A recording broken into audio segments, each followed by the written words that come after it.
After nearly 15 years, a wealthy car dealer in central New York is out of legal limbo this morning. 54-year-old Cal Harris was put on trial for murder not once, not twice, but 4 times.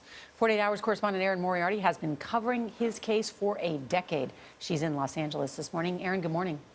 Good morning, Nora. So Michelle Harris had actually disappeared from Owego, New York on September 11th, 2001.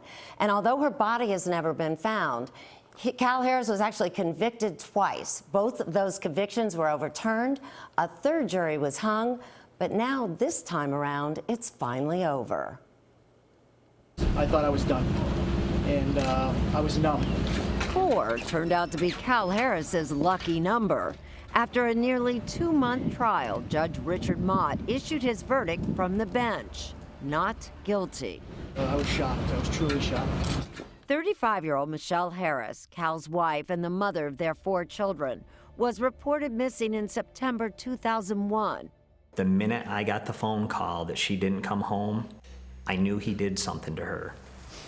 Michelle's body was never found, but investigators say she was killed in her own home. The evidence? Specks of Michelle's blood in the kitchen and garage. And friends and family of Michelle said Cal Harris acted suspiciously. He never once said, "What do you think happened to Michelle?" Harris was convicted twice of murder, but both convictions were thrown out. The third trial ended with a hung jury. It's been horrible. It's horrible. It's been a nightmare. I've been ripped away from my kids 3 times now. Yeah, I just don't like knowing that the fact that we could lose him again. It's just, I want him here with me. Did you have anything to do with the disappearance of your wife? Absolutely not. Did you kill Not her? even close. When Harris was forced to go on trial for the 4th time, he took an unusual risk. He asked for a single judge to decide his fate. The defense argued those specks of blood could be found in any home. You can't rely on that kind of evidence to convict a man of murder.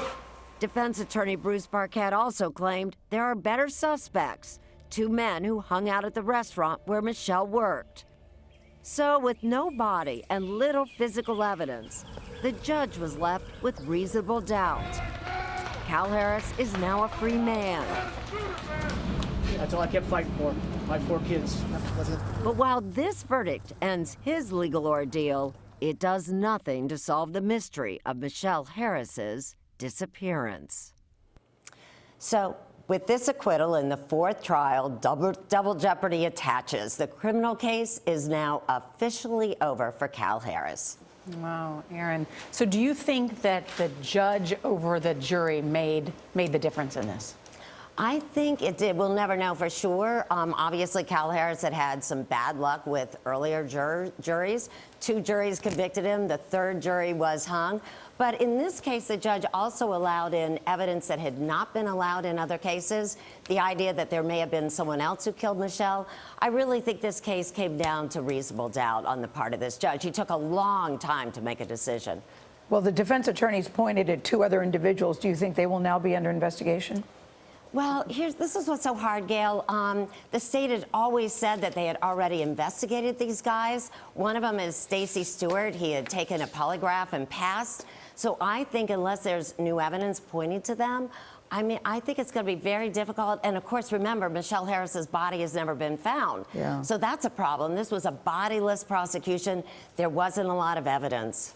All right, Erin, we should say congrats to you and your 48 Hours team, known as Team Z, Susan Zirinsky, on your Gracie Award last night. That's why you're in that. Thank you.